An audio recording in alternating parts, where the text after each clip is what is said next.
Have you ever considered van lifing across Central America? Have you ever considered van life with a family? Well, my guests today from FnA Van Life, they've had three different rigs, three different vehicles. They've done it as a couple, and now they're doing it as a family with a baby on board. And we have lots of questions. Welcome back to the My Latin Life podcast, your trusted guide to traveling and living in Latin America. My guests today are Frankie and Alex from FnA Van Life. They have a YouTube channel with over 40,000 subscribers. They have a podcast as well, which is how I first found you guys. So welcome to the podcast, Frankie and Alex. Thank you so much, Vance, for having us. We appreciate you having us come on and having a good conversation with us. Mm-hmm. We loved our travels through Mexico and Central America, so we're excited to share about those today. Absolutely. And where are you guys based now? Right now, we're actually based out of Canada. We're probably going to be doing around about 6 months a year. We just had our child about a year ago. And, Alex had the child. I kind of just sat here and hung out the whole time. But yeah, so we are based in Canada at the moment, and we still look to travel at least 6 months of the year outside of Canada, and the other 6 months we'll be traveling within Canada. Sweet. And if I'm not wrong, Frankie, you're actually American? Yeah, I'm from Brooklyn, New York originally. Okay, yeah. You still got a bit of the accent? Yeah, I'm like, right now the Yankees are on, so I'm in between all that right now, Helps bring the accent back. Okay, cool. And Alex, you're Canadian. Yeah, born and raised in Ontario, Canada. And then, Okay, but then I was cool. living in New York when Frankie and I met. So I lived in Brooklyn, New York for almost a decade before we set off on our van life adventures. Okay, very cool. Yeah, I'm a dual citizen, Canadian American. So very cool. Lots in common. And we'll shout out the podcast because that's where I first heard about you guys. Is it called FnA Van Life, or what's it called exactly? Yeah, it's FnA Van Life, the podcast. We share episodes on there. What's my tagline that I say every week? Bringing you news from the nomadic community and interviews with other nomads so that you can know what it's really like to live life on the road. See, I haven't had too many van lifers on the podcast. We had this one couple who go by Sloverlanders. I don't know if you've heard of them. They're Overlanding. yeah, so they're pretty cool. They're like retired cops or teachers or something from Colorado. But you've interviewed like a lot of other van lifers, right? And Yeah, I'm having a hard time getting them on, finding them, I guess, on the pod. You found them all. I guess I just need to go through your list of guests and like hit them up or something. You found them all though. One of the big things is we try to have interviews in person with people. And so since we do live life on the road, we come across the path of a lot of other nomads, and we just like throw it at them like, hey, you guys want to do a podcast tonight? And sometimes they're a little apprehensive about it, but it's like, hey, we're just having a chat amongst friends. Don't worry. We're going to edit it a bit. So don't worry. If there's something that you don't feel comfortable with, we could always take it out. Yeah. I could so see it where it's like, oh my God, it's another hippie couple of the podcast or something. You know what I mean? I mean, most of the van lifers we know are just like hippie adjacent, like we're not all just, walking around bare feet and flowing t-shirts or whatever. Like most of us are kind of digital nomads and working on the road, earning an income, traveling full time. It's the modern hippie. Yeah, sometimes it's actually traveling nurses too as well, and people along those lines that they could travel for a job and for a living, and so they wind up finding themselves in a similar housing situation as us, just because it makes it more affordable and more fun. Mm-hmm. But there are definitely dirty hippies in van life too. Yeah. So just if you come to one of our events, you'll see a very wide range of people. I get it. I've seen it, in Canada, and I've also seen it in South America. And so you've probably seen like the Argentine van lifers is big too. Like they're from Argentina, and there's a lot of them. I don't know why. But anyway, so you guys have been doing it since 2019? Yeah, since basically the end of 2019, we got on the road. It was December. We took a trip before that in like October. came up to Canada, visited Alex's family. The van wasn't even done yet. We just put a bed in. So we did a summer trip in it too. I feel like we did a couple of like shakeout trips just to like feel it out. But then we couldn't quit our jobs until the end of December because of different money things and having to work for the company for a certain amount of time to get the maximum benefits out of it. But yeah, so we hit the road at the end of 2019. And then we were only supposed to be gone for 1 year. We had planned and saved to be able to travel for 1 year. So we had enough money that we didn't need to work. We didn't need to earn any income. We could just go, have fun, do what we wanted to do, which at the time was snowboard a lot. Actually, here's the funny tidbit. We thought that in 1 year of driving, we could do all of the snowboard mountains in North America. So we snowboarded 71 mountains, and actually it would have been 83 if COVID wouldn't have happened. So we thought we could snowboard 83 mountains. And then head up to Alaska for the summer, and then drop down into Baja for the fall, and then drive all the way to Panama and back before Thanksgiving. Ambitious. That was our original plan. Because when you put it on a map and you just do the miles, you think, oh, that's, reasonable enough. I don't know. But then when you actually hit the road, you're like, that would have been so dumb. Well, we kind of got lucky in the sense of like COVID hit, right? And it sounds weird to say that lucky COVID hit. It's just that like doesn't make sense to a lot of people. But for us, it slowed us down. It made us realize that van life was something that we really want to pursue, and we really wanted to figure out how to be able to make money on the road. And so we actually created FnA Van Life at that time, during that time. And so we took 50 days at my sister's house in Seattle, Washington, stayed still while still living in the van. And we decided, okay, this is how we're going to do it. And it made us think about the van that we built out originally was a pretty inexpensive van to start. And we saw that it was starting to have a little bit of issues around the engine. And it was either we sell it with the known issues, like tell the people that are buying it that there's some engine stuff going on, and this is what we think it is. And we buy something new and we build that out. And then we would gain a little bit of money to then, build something else out. And that's how it worked out for us. Mm-hmm. Cool. So I have kind of like 3 general themes that I want to go over. Maybe we could talk about the Mexico, Central America stuff. Yep. We could also talk about rigs and like what you've learned through three or 4 iterations, right? I've heard like, you want to have something you can stand in and this and that, all these tips, right? And then another one would be moving on to the family stuff, because that's like a whole other component where people have like a limiting belief. There's definitely some truth to it that, it's only for single people or people without kids, and maybe talk about what you've learned doing it now as a family, or the form that it's taken, where I know it's like sort of like a stationary mobile unit or whatever, but I'm sure you got it all thought out, right? So we'll try to keep it like basically as actionable as possible and give people good tips and stuff like that. But be sure to include fun anecdotes too. So starting off with Mexico and Central America, where to start with that? I mean, where to start with that? That's a big one.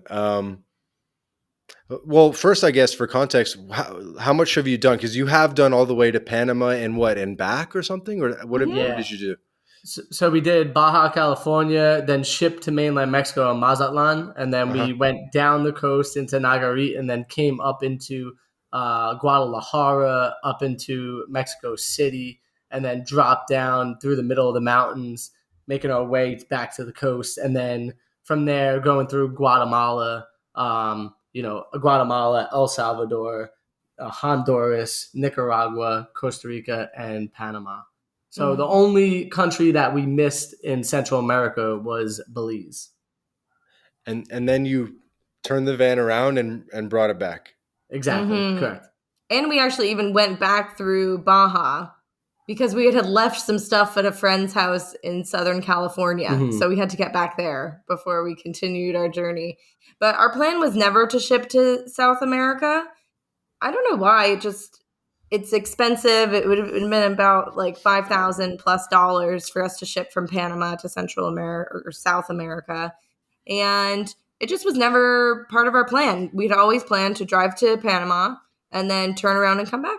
And I would say one thing that we definitely changed was the van that we had. We wanted a more reliable van. So back when we had the 2003 Dodge Sprinter, we knew that we were having some engine issues. So we decided, let's put some money into a new rig so that way when we do travel through Mexico and Central America, the chances of us needing a part is really low. So we didn't want to, because we didn't, even though what we found out is that in Latin America and Mexico, they're very savvy at being able to get you the things that you need, and it's normally inexpensive, but we wanted to have peace of mind of having a rig that we wouldn't break down in. Mm-hmm.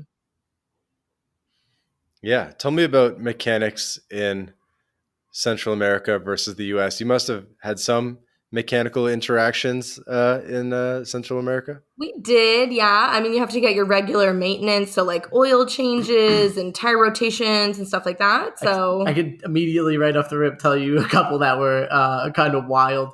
So when we got our van serviced in Mexico, they told us a couple of things. And it was a dealership, a legit Ram dealer. And so we decided to ride it out. We're like, don't worry about it. It's fine. It was a fan motor that they said was probably about 80% of its, like, it was only like 20% of its life was done. So you have 80% left. And if you're going to do this trip, then you might want to change it. And we said, no problem, whatever. And then we were like, we're just going to keep going. But they did an oil change at the time. They happened to strip the bolt that was on there. And so when we were in El Salvador and had to get our oil changed again, they couldn't take the bolt off. And so with that being said, they were very they were very aware of how they could get it off, but they needed the okay by us. So they actually went to the people next door, which was a welding company, and they had them come over and weld another nut onto it so that way they could then back it off.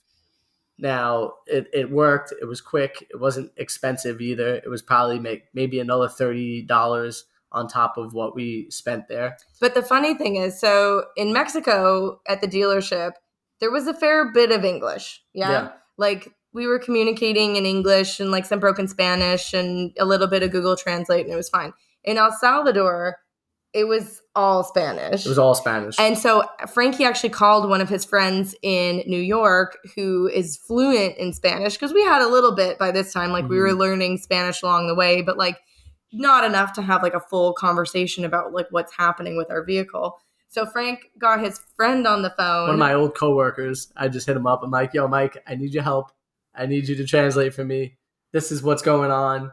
And he just jumped right into it and started translating and figuring out the issue with the guy. And so, yeah, he was able to explain to me. And I was like, yeah, tell him, let's do it, you know.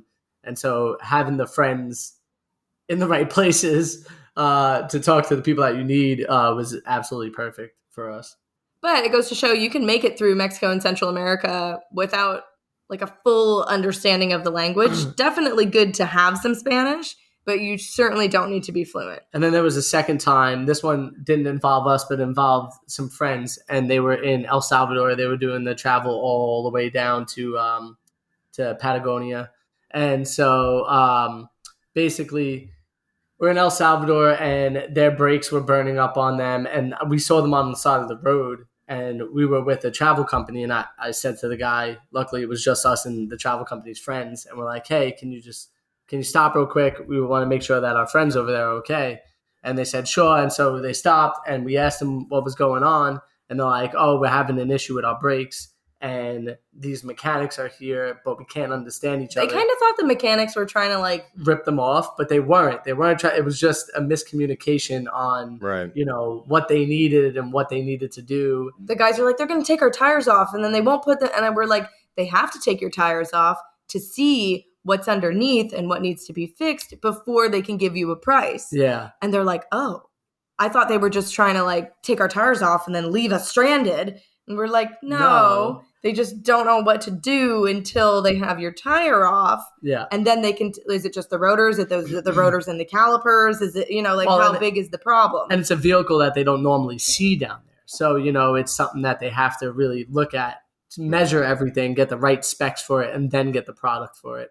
So luckily, we had to make a model. We're like, hey, we're going into the city, so we could go to a auto shop and we could get the parts for you. And so he told us that the guy like took him around to all these different places. They were on the coast. They weren't near a big city. So to find these brakes was actually fairly difficult for them. Mm-hmm. And so they did this whole runaround. And then the guy was like, listen, you need to pay us, at least $20, I think, US. It was very inexpensive. And we'll put your tires back on for you at least, and then when you get the parts, we'll put them on, And so basically we got the parts for them up in the city, dropped them off for them, and then they were good to go. And they paid, I think, maybe a total of $40 to be able to replace those brakes. So I guess what I'm getting at is that people will figure out what you need to have fixed, and don't be like aggressive or like abrasive, because people are trying to help you there. Yeah. So yeah, probably I found at least anything in Latin America, they're just like a little bit more creative in the solutions, shall we say? Whereas in Canada, the US, it like has to be by the book, and they probably wouldn't weld the thing on the, you know what I mean? Like, yeah. Exactly. 100%. You're right. We did have another experience. Yeah. When we were in Nicaragua on Ometepe, we went down some roads that we should not have gone down, and they were really bumpy and bad. And the whole back of the rig was just getting thrown around. So we get off and we get out and we get somewhere safe, and we're like, oh, thank gosh, let's make dinner. We look back there, and our Berkey water filtration system had toppled over during all of this bumping and completely flooded our cooktop. So we're like, fuck. I don't know what I could say on your podcast. But anyway, so we start drying it up because it's a propane cooktop, so the lighter can't be wet, right? So we're cleaning the whole thing out. We're taking it apart. We're like drying it up. Frank disconnects the propane so that we can, safely clean everything and get it all dry. And then he goes to reconnect it, and the thing snaps. This like tiny little plastic piece inside of the tube that connects the tube to the tank. So now we can't cook anything at all. It's a small plastic gasket, and basically it would just bleed propane right by, and then that's when you get a kaboom. Yeah. And we don't want the kaboom. So we're on the island of Ometepe, which is in a lake in Nicaragua. Yep. So there's not a lot of stuff there. You know what I mean? Like, you're not going to find a big hardware store with propane accessories and things like that. And on top of that, we weren't even supposed to be parked in the place that we were, but we talked the guy into letting us in because they weren't going to open for like another week. Yeah, he's like, camping is closed. And we were like, please, dear God. And so luckily, one of the guys that was there, his girlfriend or wife, spoke fluent English, and he was like, had broken English, but he was a really nice guy. And she was like, oh, just leave that piece with him. We were going to go on a hike. She's like, just leave it with him. He'll have it fixed by the time you get back. Stop stressing out. Okay. Yeah, right. So we leave. We go for this hike. We come back. He hands us the thing, and he's like, it's fixed. He literally had a bin of random stuff, like parts and things and just different bibs and bobs. And he found an exact fit for the exact pipe that we had. And we literally kept that. We never replaced it after that. It worked perfectly, indefinitely, forever. He made the exact fit for it. And so he cut a piece of plastic and melted the plastic together at the same circular circumference of the old one, and then slid it in there and got it in there so perfectly that it created a perfect seal. I love it. And all he wanted was like a beer. He was like, buy me a case of beer. I'm trying to give him money, and he wouldn't take it. So I grabbed him a 6-pack, whatever beer that was there on the island, and he was super happy. That's mad funny. Okay, cool. I guess a couple other things about Central America people want to know. One would be safety. Like, how overall safe was your guys' experience? We had a really easy time in Mexico and Central America. We spent 6 months in Mexico and then a month in every other country in Central America. Mm-hmm. On the way back, we were moving pretty quickly. We had just found out we were pregnant, and we had all this stuff going on that we just felt like we needed to rush back to the States for. But on the way down, we moved pretty slow. We maxed out our visas in each of the countries. We spent a lot of time off grid. We spent a lot of time in really remote places. We spent a lot of time in big cities.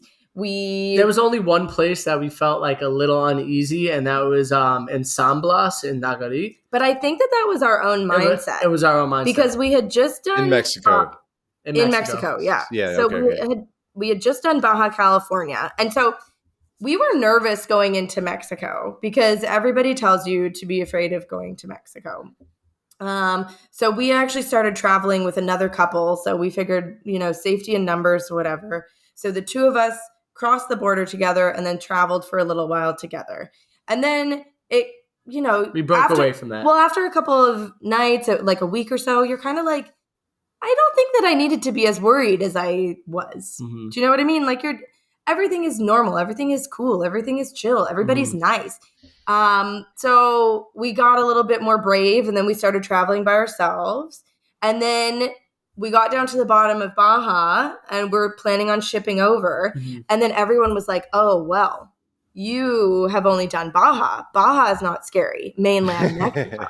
It's always scary over there, isn't it? Yeah. They always push it further back. The scary is not here. The scary is there. Yeah. So we took the ferry over and then had it in our minds that like, oh, this is the real Mexico. This is going to be like, we need to be on edge. We need to be a little bit more careful. We need to be, So the first night we were like, we want to get as far away as we can from Mazatlan. Meanwhile, on the way back, we ended up spending like 2 nights in Mazatlan and had a wonderful time. Mm-hmm. But anyways, I've done the ferry as a person, as a passenger mm-hmm. without a vehicle. By the way, it's fun. Yeah. Yeah, it was fun. TMC. Or Baja ferries. I think it was Baja. Yeah, I think it was Baja ferries. And that one's better for humans. You get the room, and then like they have like a little show, and all the Mexicans are getting drunk, and there's like karaoke. It was good. It was great. That's awesome. Yeah, it's awesome. Yeah. We on did on the ocean. People can't picture this. Yeah, the Cia Cortez. So you did the other one. Ferry. Uh-huh. So it's like because we had our vehicle and we wanted to be able to sleep in our vehicle, so we didn't have to pay for the cabin. Yep. And we have a dog, so we're traveling with a dog this whole time. So we wanted us and the dog to be able to sleep in our own house. We had to be on the truckers ferry, which is TMC. And because the dog. Yeah, so that we could all stay together. So on the other ferry, you have to put your dog in a crate, and then they get put on a separate deck, and then you can only visit them once every 8 hours or something like that. Weird. So it just felt like not how we wanted to do it. Yeah, where the other one you literally could walk around everywhere with your dog, and it's not a big deal. And then your dog sleeps with you in your vehicle, and it's not a problem at all. But so it was funny because there's one little cafeteria that all of the truckers, so you get a free coupon for your meal. So you queue up with all of the truckers to like get to the like one tiny little counter where they serve your meal, and you like give your little coupon, and then they like slop a bunch of like beans and rice. It was delicious, but it didn't look very delicious. Yeah. So like aesthetically not pleasing, but great for the palate. And it was good value. It was great value. And then you sit in these tiny little tables, and then there's one little TV that's blasting like a Marvel movie that's been dubbed over in Spanish.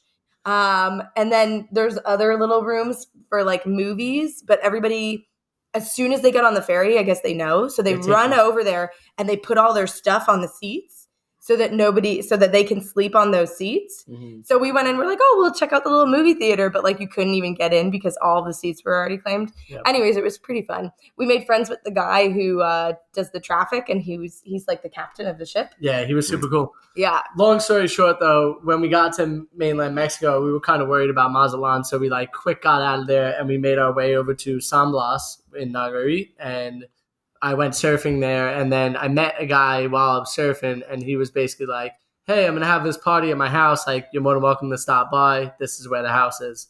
And we went out for tacos. We had the best tacos of our lives in this town. It was so delicious. Mm-hmm. And I'm like, you know what? Let's just stop by the house, say what's up, and then we'll keep on, And so we got there, and then he starts telling us all these horror stories. Weird stuff. And that he was weird. And that's he's the like, thing. He was weird, and he was telling us weird stuff, and we were just like, we gotta get And then he out says, of here. you have to be careful who you hang out with, or who you're around, because somebody might show up and just kidnap you. And so we're like, all right, we're out of here. So we dipped out, and I think at that point, I kept putting like Alex on either side of me if somebody was like walking our way. But everybody walks with a machete there because it's their job, to cut coconuts or whatever it is that their job is. They use it for yard work. You know what I mean? Yeah. So it was interesting. So it was like dark by the time we were leaving, and we're like trying to get back to our van, and we're like in these city streets, and like we're just feeling like super uneasy. Sure. And then we got back to the place, and I went to go use the bathroom, and there was this creepy man kind of like standing by the ladies' room, and he was just like watching me like go into the ladies' room, and I was like, I think we're done here. I wound up asking him if like he had a problem, and then he was drunk. He walked away after that. But so anyways, other than that, and nothing happened. That's the thing. It's like nothing happened. Everything was fine. We went to bed. We woke up the next morning. The sun was shining. We walked around the town again in the morning. Everything seemed fine and normal. Yeah. And then we went on our way and had an amazing rest of our trip. But that was probably the like weirdest night that we had the entire basically almost year. Bad. So tell me this, Mexico and Central America, are you guys doing, what's it called, boondogging? Or are you guys doing boondocking? Are you guys doing boondocking, which is like free RV camping? Or are you guys doing RV sites using like the Overlander app, or a bit of both? Or what's kind of your strategy, or I guess what you recommend to people? Yeah, so we're doing a bit of both, and we definitely use iOverlander to get all of our information on where to park, what's safe, what's not. We also ask locals. And so if we go to a town and we feel like we have a good vibe about it, we'll ask a couple locals in the area, like, how's the area? Like, is it tranquilo? And they'll be like, yeah, tranquilo, like they'll tell you whether or not it's like crazy or it's not, And so, or they'll say like, oh, you need to get a campsite here. Yeah, they'll be like, don't stay on the beach. Like, go security. Up, and you're like, okay, no worries. So we did a good mix. The thing about the campsites in Mexico and Central America is that they are a lot less expensive than the ones in America. So like in the United States, you're looking at like $50 a night for a pit right next to a giant fifth wheel on both sides where you're like crammed in, right? Yeah. In Mexico, it's like $10 for a spot right on the beach with like, your own palm tree and palapa. Yeah.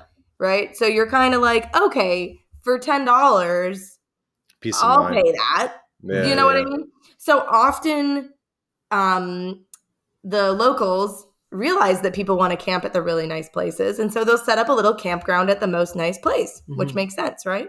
So if you want the best views, sometimes you're just going to have to pay for them. Mm-hmm. And so for us, that wasn't a big problem, especially, being a little bit more affordable for us, since we are earning US dollars. When you come down here, you're paying $5, you're paying $10, you're like not worried about it. But yeah, so we did like a really good mix, but we also did a lot of free camping. Mm-hmm. Again, we used the iOverlander app to find the spots. Mm-hmm. We camped on the streets of Mexico City, like right downtown Mexico City. Rona, just Mexico in this City cute little neighborhood. Awesome. We spent 4 nights. I think we spent 5 nights there because we didn't even move our vehicle. We literally rolled in, found the spot, and was like, "This is great." We did laundry. We got food. Oh, we ate so much good food. We went to we went to the ballet. A ballet. We got free tickets to the ballet. Somebody who follows us was like, "If you're going to be here, you have to. I have a friend who's doing this thing, and so here's a ticket." And we said, "Okay." So we went to see the ballet. We had a really nice time, but we literally just parked on the streets of Mexico City for free. Mm-hmm. This episode of the My Latin Life podcast is brought to you in part by FnA Social. FnA Social is like TikTok for international dating. It's an app you can download right now on your phone, and 3 out of 4 people on FnA are single women. The app was founded in Colombia, so unsurprisingly, there are a lot of Latinas on the app, by the way. So how does it work? FnA Social is a social meal experience where you invite a hot girl for a lunch date via video call and food delivery. New concept, so you'll have to try it out for yourself, but this is probably the best way to meet Latinas before you visit the country. So if you're in Latin America or planning to visit Latin America, download Crema Social now and start getting dates right away. There will be a link in the description to download, or just search Crema Social on your favorite app store. Have fun, guys. This episode of the My Latin Life podcast is brought to you in part by BitRefill. BitRefill is the best way to spend your crypto in Latin America. Purchase gift cards or mobile refills from more than 3,500 brands in 186 countries instantly, safely, and privately. You can also apply the code MyLatinLife at checkout to get 10% back on your first purchase. Go to bitrefill.com for more information. This episode of the My Latin Life podcast is brought to you in part by Job Stacking. If you are a remote or hybrid worker looking to maximize your earning potential, then Rolf Holtze, the author of Job Stacking, guarantees you'll be able to double your income. This is the exact system Rolf has used to take his own income and those of many others beyond $20K a month. So what is job stacking? It's this idea of working multiple remote jobs. You might have heard Rolf, he's worked 5, 7, even 9 remote jobs at the same time before. And by the way, job stacking works equally well for non-technical roles. So no, it's not just for the nerds. So if you're ready to job stack, then book a discovery call with Job Stacking and see how they can double your income in just 9 weeks. In the show notes in the description, there will be a link where you can book a call directly on the Calendly of Job Stacking and be talking with them as early as tomorrow about how to double your income as quickly as possible. For a couple of nights.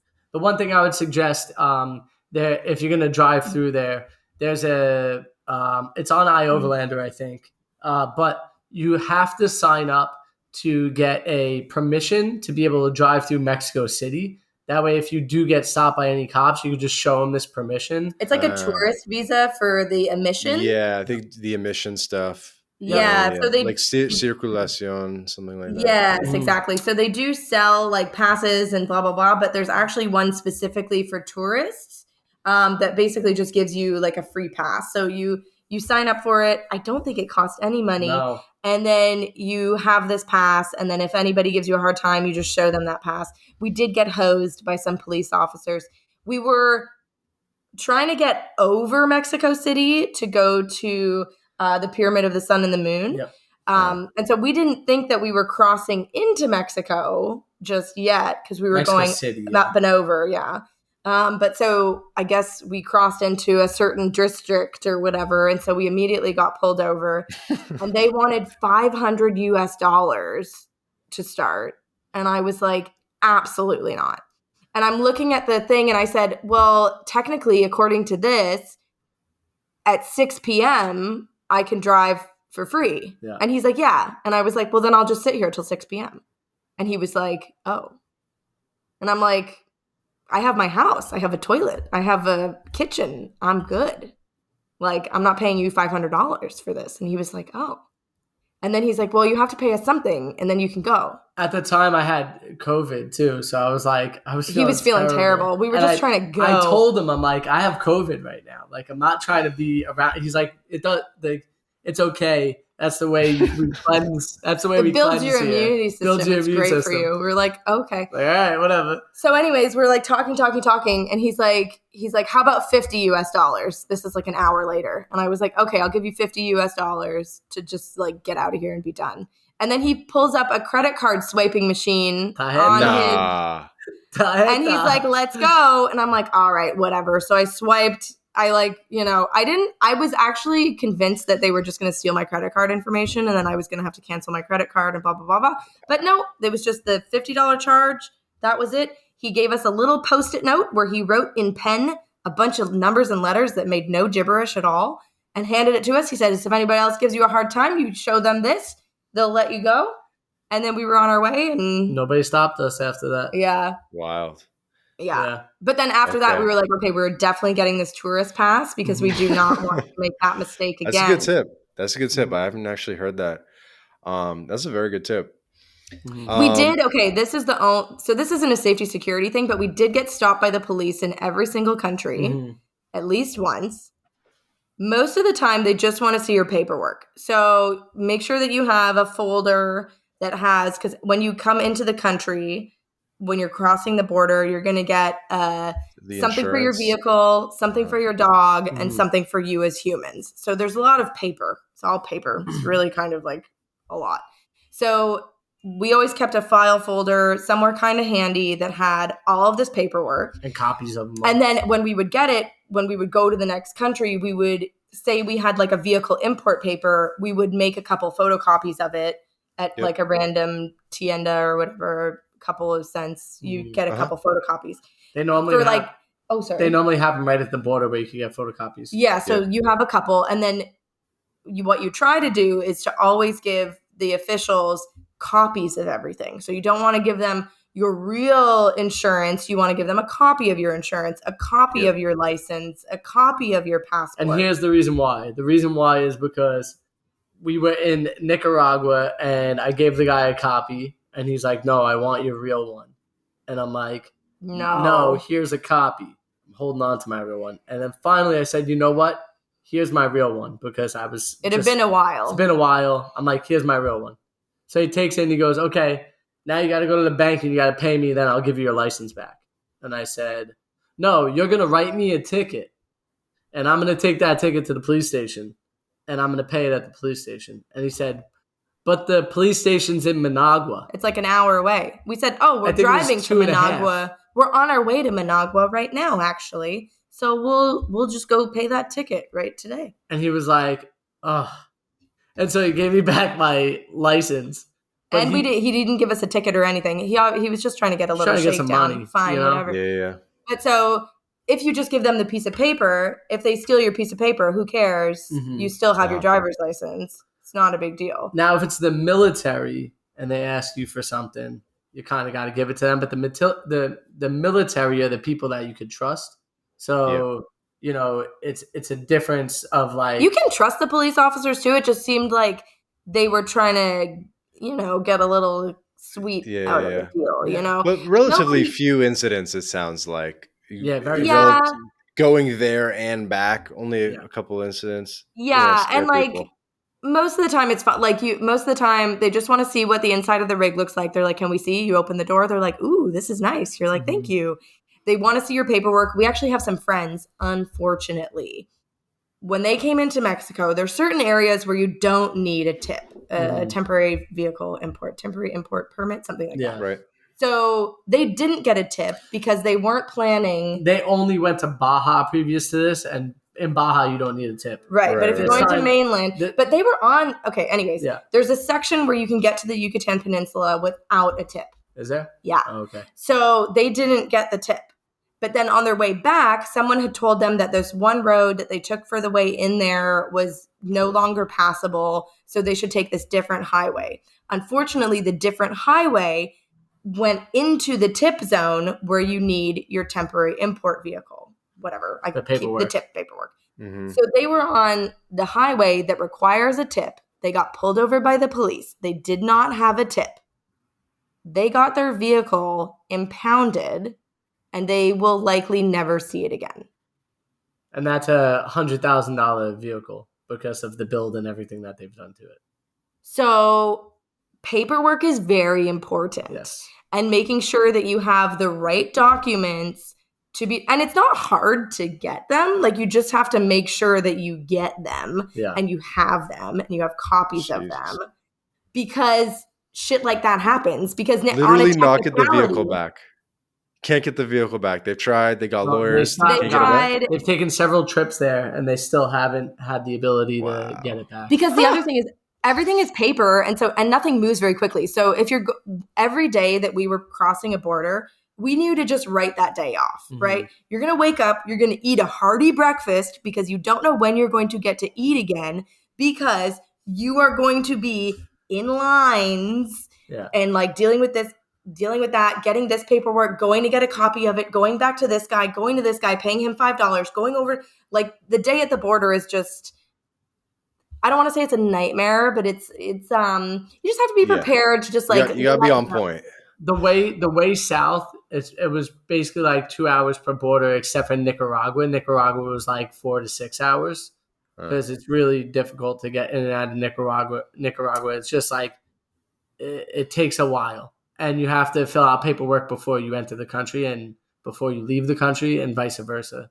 So, and you get a full vehicle search. There's a bunch of things that are illegal in Nicaragua, like walkie-talkies or drones, binoculars that are too strong.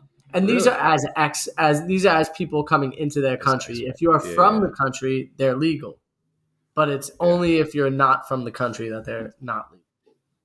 So anyways, it's just kind of like you say, whatever, today is a border day. We're going to drive as close as we can to the border the night before, sleep, wake up, cross the border as quickly as we can, and then hopefully be somewhere by the afternoon, evening that we could like enjoy the day. And you just give up. But then you just have to make sure that you're getting everything that you need paper-wise. And iOverlander is actually a huge resource for that because so many people leave reviews. So many people leave step-by-steps. They say, oh, no, he said to go to the one with the blue awning, but actually you want to go to the window with the red awning, and that's where you're going to get your XYZ. And as for the dog especially, it was confusing because the dog office was always not in the main office. It was in some random outpost building. So you'd be like walking around trying to find this random one like doorway in like the back of the other building that you can't see from the road that's in. So like the iOverlander is like, go here. And you're like, okay, I can figure this out. Even sometimes with the direction from iOverlander, you're like, where are they talking about? Where am I going? Because it's all foreign to you. But you want to make sure you're always the humans, the vehicle, and the dog. Yeah. Or 3 separate lines, 3 separate papers. You need them all, and then you need to keep them with you. And then the insurance also. Some countries require it, some countries don't. We just took our chances with the countries that don't require it because it's actually kind of hard to get. And I will say, like, with all this being said, it feels like a lot, but it was so worth doing every single country and traveling to every country to have that experience, and that, you know, each country was so beautiful individually in different ways. And some were more busy than others and so on and so forth. So. Yeah. Random shout out to the Latin American coffee shops, right? Because we don't really have this in Canada, USA, right? Where it's just like you roll up to like basically like a corner store that's like someone's house that sells Coca-Cola, and they'll make copies of everything. Like we don't have that. And for all that, it's 60 cents. Not even. Yeah. Like 1 or 2 pesos a copy. Yeah. Yeah. It's legit. It's one of the most, it's perfect for the situation that you're in. I had another question about like, I see you guys and I know it's like you're both like on the ball. It's like either one of you could like handle all the situations by yourself. And when I think about the Sloverlanders people too, they were both like very on the ball. And I just feel like it's like, does someone have like particular responsibilities, or like, actually, you know, this blog says that, or are you both like handling it at the same time? You know what I mean? Or is someone like the paperwork guy, or, you know what I mean? I think we both have our strengths and we like feed off of each other for certain things. We definitely fall into like, these are the things that I do and these are the things that he does. Yeah, typically I'm the driver. I'm the one making sure we're getting to the right place, the person that has the directions on where to go. Or if somebody's talking about like, hey, you have to go here, there, this place next, I'm the one kind of gathering that information and navigating us to all the different places. And also if anything's going wrong with the vehicle, maintenance of the vehicle, all of the water, all of the toilet, all of the like taking care of the rig, making sure that we have everything that we need to like live comfortably. Also making sure that we're safe. Yeah, Frank. Yeah. Falls on me. Yeah, that all sounds pretty standard. Yeah, it's pretty standard. And then I'm doing more of the like, I'm finding the spots, I'm navigating to the spot, I'm like, you know, putting the coordinates in his thing so that he can drive us there. I'm doing the research, being like, okay, when we get to the border, we need to go here, here, and here. Because while he's driving, I'm reading, figuring out what's next. I think that's really important is whoever is the driver can't be reading. So the one who's Right. not should be reading and trying to search up on what's, accessible, or saying, hey, feed me some ideas of what you want to do in this country. Mhm. And then the driver could at least put some input there. Yeah. But like usually once we're like into a country and then we find a spot, we're parked, we're cool, then we'll plan together and be like, where do we want to go? How far do we want to drive? What's the next moves kind of thing? Or what are the experiences that either of us want to do? And in those cases, we'll both do some research because obviously she wants to do something different than I do. So I'll be researching, like at the time I was very interested in surfing. So I'd be looking for surf spots, and I'd be looking for like the weather report, the waves, stuff like that. Yeah. It's a funny thing. I almost even should say this, but I feel like people with Latina girlfriends, like the Latina girlfriend would just be like a passive participant who's just like in the car enjoying. But I feel like a Canadian American girlfriend is like actually pretty on it with like, this is the paperwork we're going to need. You know what I mean? Like, I don't know. So I think in my experience, I agree. I mean, she's definitely on all the different things. Yeah. She's the one who keeps us super prepared for a lot of stuff. And like, but also at the same time, not being like nagging or nasty. Yeah. Like, it's a thing, right? Plays a really sweet role during it, so. But then also I think on the flip side, maybe in some instances we over prepared. So like, for example, there was a couple things that I'm really glad that we did before that we left, which was like get some good recovery boards. We made sure we had a shovel, toe straps, recovery straps. What other like safety stuff?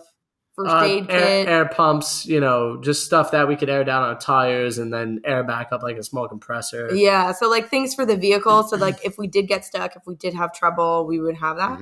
But then on the flip side, I made us go to a copy machine at like a Walgreens in California, and we spent probably $100 on copies because I didn't know that you could just go to this like tienda and get it all done for like dirt cheap. I thought I had to have it all like in a giant manila folder before we crossed the border because I was like stressing out about we have to have this, we have to have this, we have to this. So like better safe than sorry. Yeah, whatever. And so you learn and you next time you do it differently. I think when we got back from Mexico and Central America, I threw out like 20 copies of our passport because I had so many extras. Another thing to note is never use a fixer to like help you through stuff at a border because they'll, especially if you don't say like, this is how much I'm going to pay you and you're going to help me, because they'll try to change that number on you. You know what I mean? So you got to like, they'll try to say, no, don't worry. Like, I'll tell you at the end. We'll figure it out at the end. And I'm like, no, you need to tell me right now if you want to be my fixer. How much I need to pay you. But before you get in a taxi, you got to negotiate the price. So it's kind of similar, right? Yeah. Okay. I want to make sure we have a bit of time to talk about the family stuff because I'm very curious. I guess we probably don't have enough time to get into rig stuff and super details. So with the 10 odd minutes that we have, I definitely want to talk about family stuff. So I guess maybe just tell me your personal evolution and how you're kind of seeing things now, because you're like ardent van lifers for years, and then now with the baby in the picture, you want to maintain your freedom, but like obviously you got to take care of a baby. How do you guys think about it right now? Yeah, I mean, it's definitely changed our lives tremendously. I think anybody who has a child knows that, life is just different than it was before. And we are still traveling, but we do kind of have our home base now where we're circling around. And I think that's kind of like a natural evolution anyways of like life on the road. Like it's nice to have a home base for like stuff and like memorabilia. I saw the YouTube video a bit. The home base is like a mobile home type thing or like a trailer home. I don't know what the right word is. It's a 37-foot RV that has basically 3 rooms, a kitchen, living room area, and 2 bedrooms. It's not an RV though; it's a towable. It doesn't have an engine. Towable. Yeah. So it's a trailer. A trailer. So we live in a trailer. Yeah. And it's really nice. So it has like a full kitchen. It's got 3 pop outs. We're actually about to build. We have it on 4 acres of land that's owned by a family member. So that's nice that we're just kind of like back in there. And then we have a deal about how much we're paying them, which is very affordable. So yeah, we're going to build, like a pad for it and a palapa so that it's got like Right. wind and, or like rain and snow resistant. What is your vehicle right now? Like, what's the model if someone wanted to look it up? Yeah. So that one is a 2016. Or not the trailer, but like so that one's so you have a trailer, but then you have like a van life vehicle still, and then you go rip around for a while, Yes. and then come. We have two different vehicles. One to tow the trailer, which is a Ram, a 2019 Ram 1500 truck, Hemi, and then we have a 1985 Toyota Sunraider, which is an old school mini motorhome that we've renovated and put a new engine in. Yeah, so that's our adventure rig right now. We did just spend 45 days in the United Kingdom, which was a cool, different experience for us, especially with the baby, flying somewhere. We have friends that live out there who were hosting. They are also YouTubers. They were hosting an event to celebrate driving around the world. So we went to support them. And then also we did a big road trip around England, Scotland, and Wales. Yep. So it was a really nice adventure, and we rented a van, or we worked with a company to get a van for the time that we were there.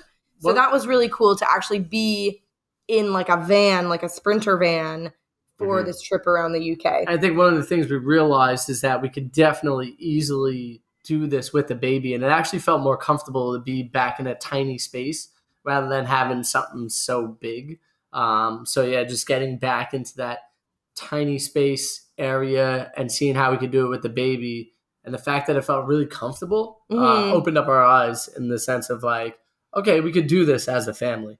Yeah, I think it's just now in optimizing the rig that we have for life with a baby. So we bought the Toyota and renovated it before she was born. So I was very pregnant, and we knew that we were having a baby, obviously, but we didn't know what life with a baby actually was, because this is our first baby, and you can hypothesize what having a baby entails, but you don't really know until you have your baby. So we renovated it thinking nailed it.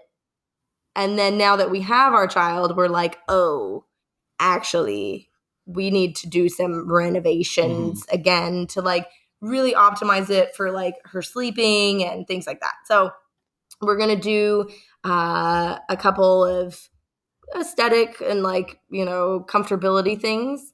And then we're going out on some big winter road trips this year. So we're really excited for that. We're going to do a bunch of icon mountains in Canada and the United States on the East Coast. So we're going to winter van life it with the baby. Yeah. That sounds nuts.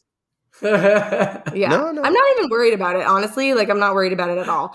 We have a heater in the vehicle. We'll have a bunch of blankets and things like that. We'll have, like say, worst case scenario, the heater goes out, the van won't start, because if the heater goes out, you could just start the vehicle and pump heat in that way, right?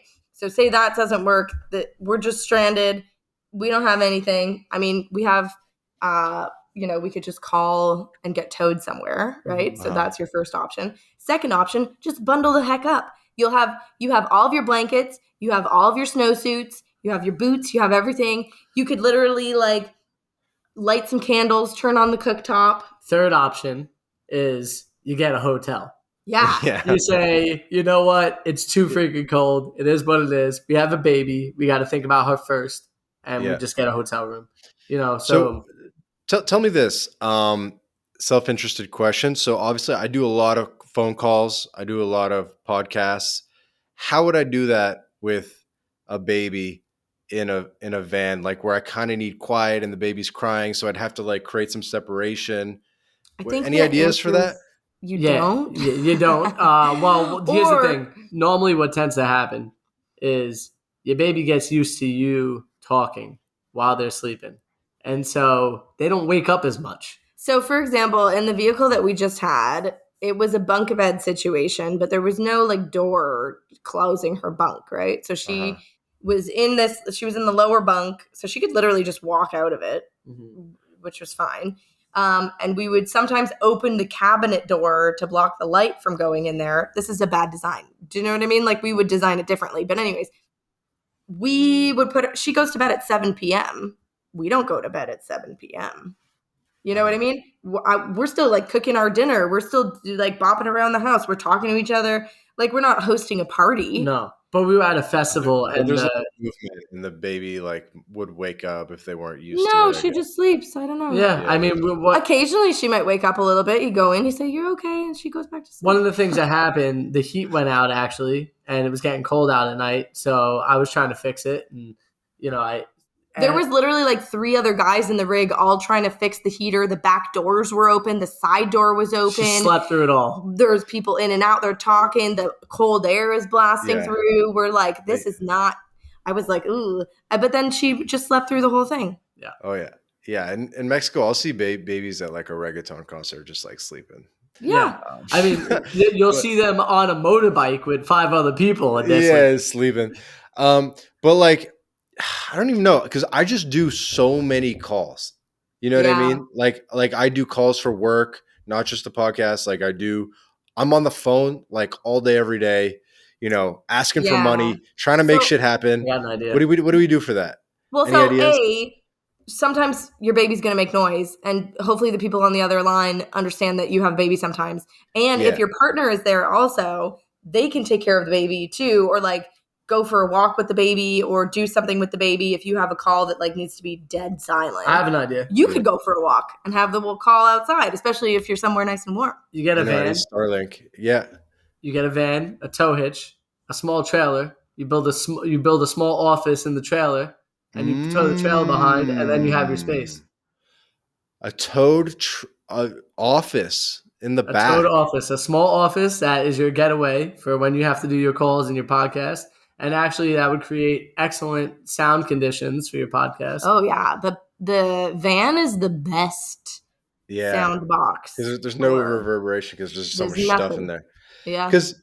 And even just for your partner, like if one person's working, you know what I mean, and they just have to hear like 5 hours a day of you on the phone, you know what I mean? Like they're gonna go insane, right? I like his idea. You like my idea, right? Yeah, I like that. So you maybe have like a Sprinter, like normal Sprinter van life that you sleep in that has like the toilet and the water and all that stuff. And the kitchen. And also tow something? Yeah. Yeah, you could easily tow something. And actually, you probably would only really need a small thing too, because if all of it's going to be is your office, and it doesn't need to be huge. And the fuel economy doesn't change much on those vans when you put a little small trailer behind it. You don't think so? No, they don't. They change maybe 2 miles per gallon. That's it. Dude, if you're in Ontario, you can pay us. We'll build it for you. Where is that? Where your setup is right now in Ontario? Yeah, we're outside of kind of like Kingston. Okay, cool. Yeah. Awesome. So it's not too far north or anything. No. 20%. Yeah. I think it's like 80% of Canadians live within 20% of the American border. Yeah. Or within 20 miles. 20 miles, yeah. Of the American border. That's like the way to. That's so funny. Has anyone done that before? Like a towing, like a digital nomad office. Oh yeah, I actually just saw a van tour for that the other day. We'll send you the link. We'll see people in a van that are towing a small RV behind them, so that way they have a separate space and enough beds to sleep in. Our friends tow an entire workshop full of tools behind their house. Mm-hmm. Because his job is to travel and help people build their rigs out. Interesting. Yeah. Okay, that could work. I can see I think I'd have to do something like that. I would have to do like I've seen the setups with like, they got the little table, but it's like, it's like the table in the kitchen, they're working there. I couldn't do that. I do too much like real work, you know what I mean? I don't just have, you know what I mean? So I think I would have to do this office thing, but the wheels are definitely turning. Are you planning a van life adventure? Yeah, I really want to do it at some point. I want to do the van life. I want to do boat life too at some point. You know what I mean? Like live in a boat in the Caribbean. So lots of ideas, We've done 2 boat adventures with our baby on 2 different houseboats. We did a houseboat from Ottawa to Smith Falls. And then we did a houseboat on the Thames where we got to sleep outside of Windsor Castle, which was really cool. So our baby has lived on a boat for 8 nights of her life. That's awesome. Yeah. Yeah, I think every digital nomad wants to like do these things at some point, because I've been like an Airbnb digital nomad for years and years, right? Like since like 6+ years, like Airbnb digital nomad. I'm in, and I do want to do these things. I obviously know it's like a comfort trade-off, and that's why I'm so curious and interested. I feel more comfortable in the van than I do in the house. I think there's a switch that flips after a certain amount of time of being in a van, that when you get into a bigger space, you start to feel uncomfortable in the big space because it's too much space. It's stressful. There's like too much. Like when we stay with my parents, it's so much house. Like you're like, where's my phone? Oh, it's like 3 miles down. I gotta go down a set of stairs. I gotta go to the other. Like, what the hell? In the van, it's just right there. Yeah, everything's right there. Everything's right there. Especially with the baby now, too. It's like, where's the diapers? Right there. Where's the wipes? Right there. Where's her new outfit? Right there. Where's the food? Right here. Like, everything is just right here. You don't have to be like, I feel like I must get 10,000 steps a day just trying to find stuff. We're way more efficient in a tiny space. Because, like, when things start to get out of place, you put them back in their place. And it takes 10 minutes to do it. Where in a house, things get out of place, and it takes you 3 hours to clean the house. Yeah. Oh my God. I'm going to be towing like a recording studio with Starlink and shit. It's going to be crazy. Hell yeah. I'm excited to see it. Oh my God. Cool, guys. I mean, I could go another hour, but I don't think either of us can right now. So what I'm going to have to do is get some intros from you guys to other van lifers and get some more van lifers on the podcast. But I thank you guys so much for doing this. Obviously, you guys have a podcast as well, so fans of podcasting, our audience can go check out your podcast, right? Yep, for sure. Yeah, come and check out FnA Van Life. We're on everywhere that you listen to podcasts, and then we also have our YouTube channel. It's also FnA Van Life. Yeah, I crushed a lot of your guys' episodes. I think I just typed in van life into Google Podcasts or Spotify or something, and yours was like the main one that came up. So. That's awesome. Great to hear that. Yeah.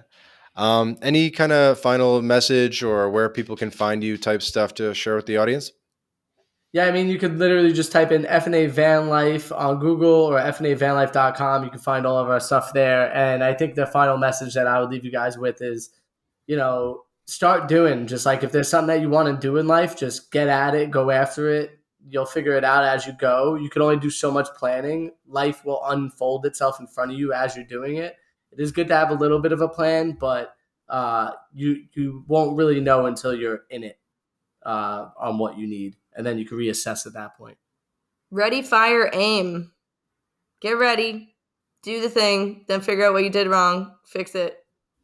Keep going. That's life, baby. Yep. Take action. Mm-hmm. We literally quit our jobs to live in a van with no plan of how we were going to make money. And it's been 5 years and we're doing good. So you could do it too. Exactly. Amazing. Inspiring.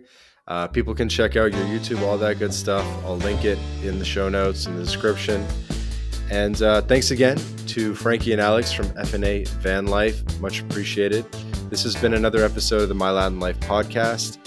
And for the audience, wherever you're listening to this, Spotify, Apple Podcasts, YouTube, Twitter, please be sure to subscribe. We put out 2 episodes a week with amazing guests like FnA, and you won't want to miss an episode. Ciao for now.